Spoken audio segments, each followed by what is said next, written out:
Hello, I'm Daniel Plant.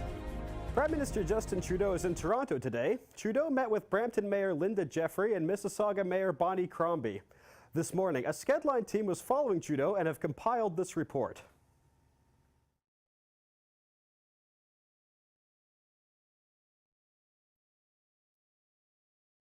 Right now he's upstairs talking to Mississauga Municipality about city infrastructure and future for Mississauga.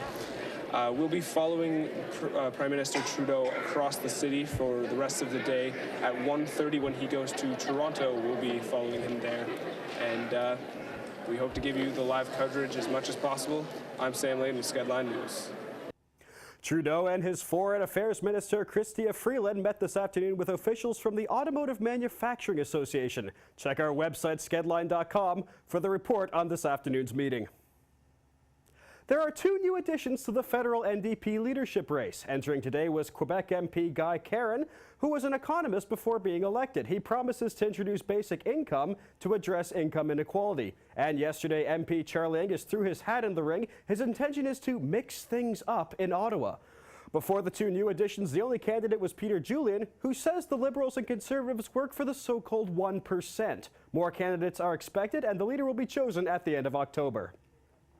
Clues pertaining to the 2013 shooting of a TTC fare collector, that being William Anderson, at DuPont Station have dried up. In an effort to generate leads, the TTC is, for the first time in history, offering a $25,000 reward for information that leads to the arrest and conviction of the suspect. Staff Inspector Mike Earle said during a press conference today that as far as they know, the suspect has not committed any crimes since and has literally disappeared. There were two pedestrian deaths yesterday. A 79-year-old woman died after being hit by a pickup truck. The pedestrian was identified only after police moved the truck, as her purse with her identification was stuck beneath the wheel. And after that, a woman was struck at a GO Transit bus terminal. Paramedics said the woman was in her 30s. She was brought to hospital and died shortly after. A 34-year-old man walking his dog downtown was stabbed multiple times. The incident occurred at 4 p.m. yesterday, and the stabbing was in retaliation for bumping into someone. The man survived and was reunited with his dog, which had been taken to a shelter. Police have released images of the suspects and are appealing to the public for any information. And here's Alyssa with your business news. I'm Melissa Croson, and here's your business and technology news. In an odd turn of events, Sunrise Records has announced that they will be taking over 70 HMV locations that will be closing. These locations will be in Canadian malls from coast to coast. HMV announced earlier this year that they would be closing all 102 locations. Sunrise Records president Doug Putman knows that this investment is a risk, but says he believes it will lead a turn in profit by next year.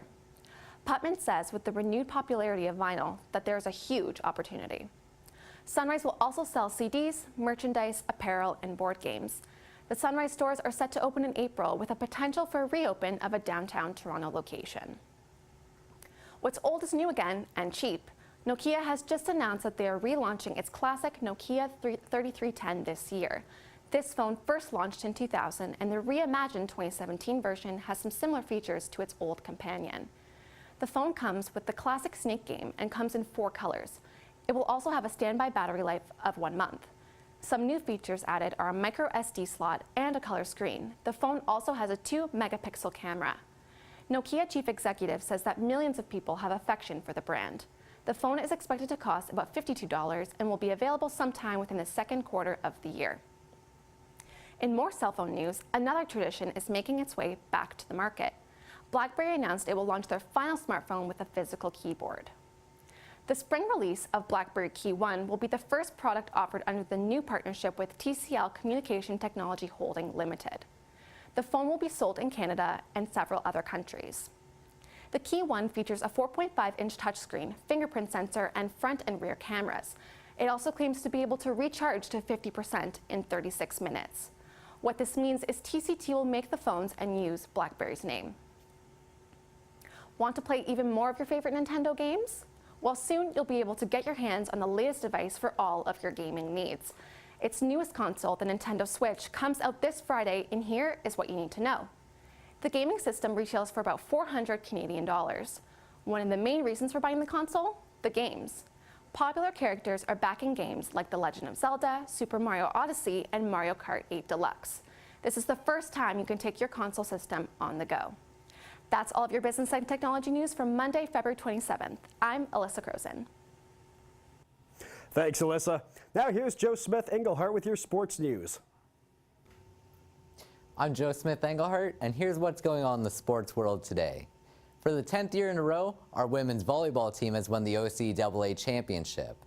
Humber beat Durham College 25-12 in the final game held in Windsor last night. Humber player Devin O'Connor was named player of the game with a match-high 14 kills and 2 service aces. Toronto Raptors beat the Portland Trailblazers 112-106 last night, winning their 3rd straight game. After a slow first half, the two teams went back and forth in the 3rd quarter, with the Raptors leading the game by 2 points. In the final quarter, the Raptors stepped up their defense and dominated the rest of the game. Serge Ibaka scored 9 of his 18 points, and Corey Joseph secured the win with a 3-point play with less than 3 minutes remaining. The Raptors play the Knicks tonight in New York at 7 p.m. In other Toronto sports news, the Blue Jays lost both of their spring training games yesterday against the Philadelphia Phillies and the New York Yankees.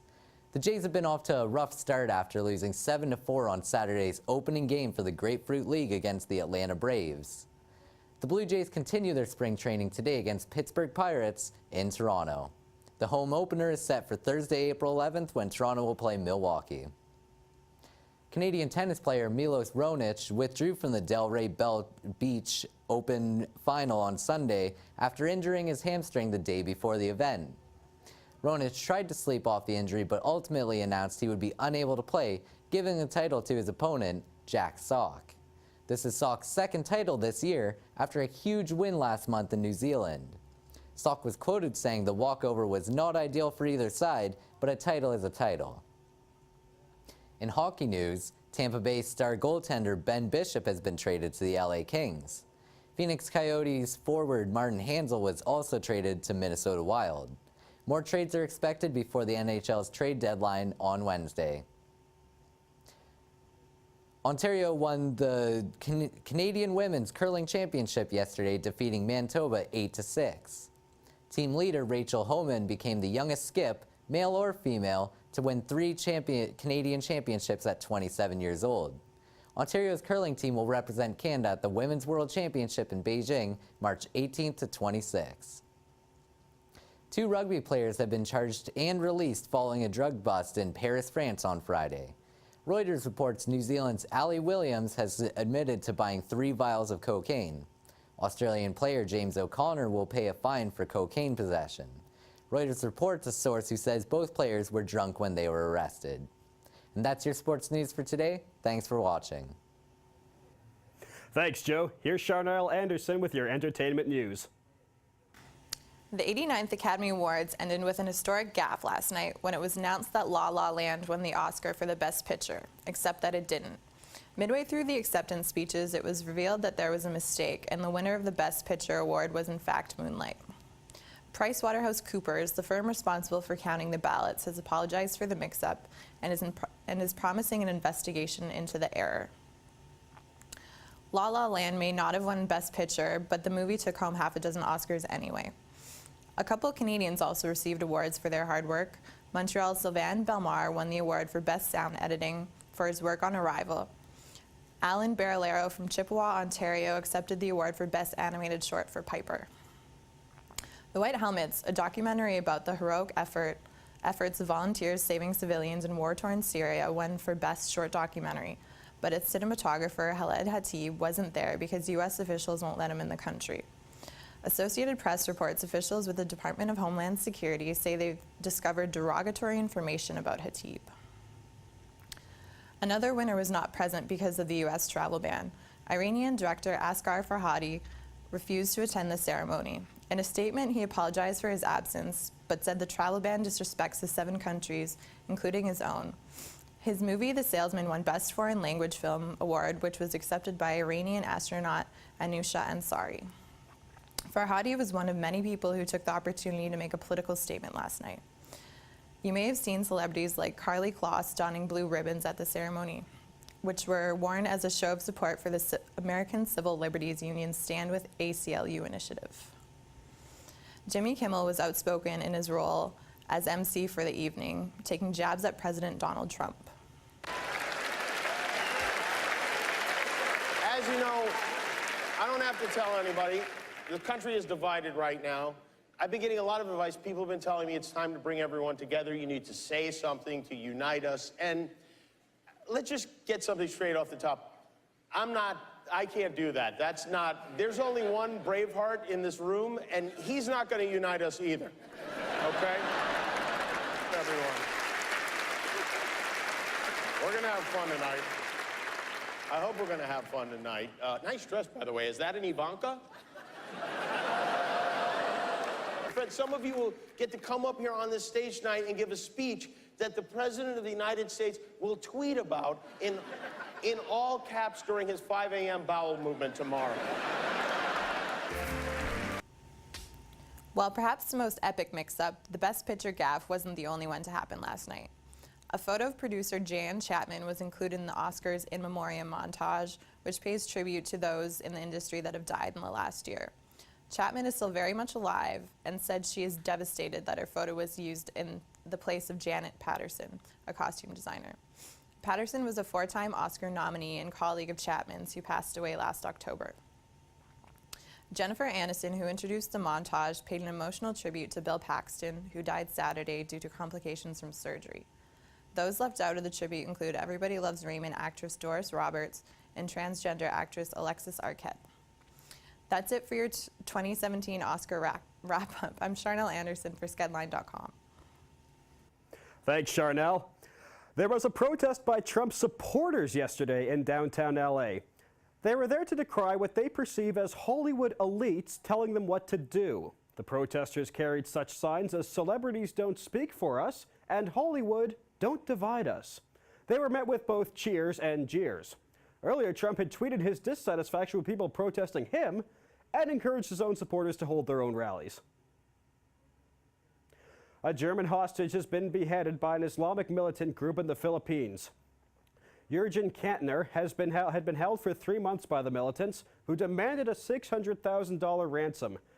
Kantner was captured while sailing his yacht off the southern Philippines.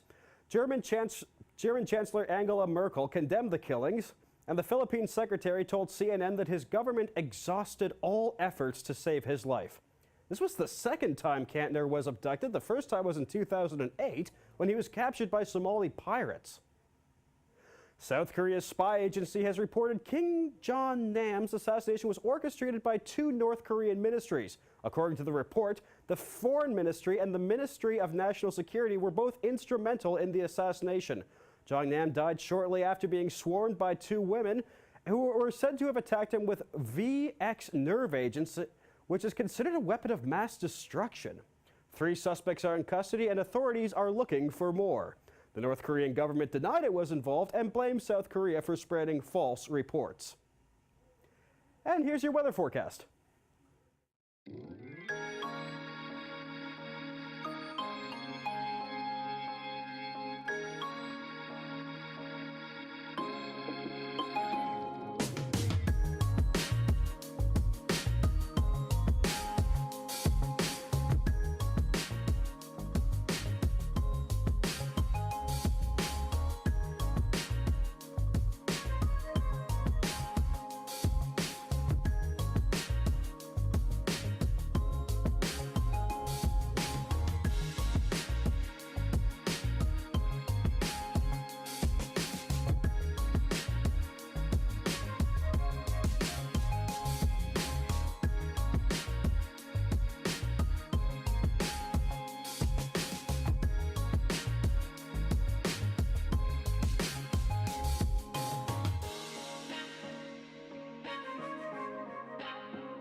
And in lighthearted news today, Barack Obama cut a rug at a soca concert.